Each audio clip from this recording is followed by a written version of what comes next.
সবাই তো দেশ পলাইছে, আমি দেশে, আমার ফ্যামিলি দেশে। আমাদের হাজার হাজার কোটি টাকা নাই যে আমরা দেশের বাইরে বাড়ি গাড়ি কইরা রেখে দিছি। কিচ্ছু করিনি, সব দেশে করছি।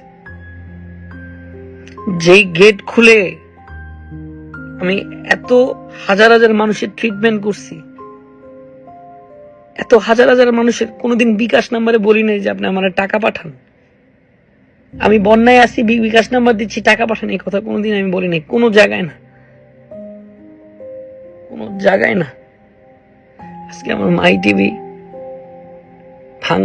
ভাঙচুর করে, এডিট প্যানেল, নিউজ ডিপার্টমেন্ট নিচে ভাঙচুর, গালাগালি, দালাল সরকারের।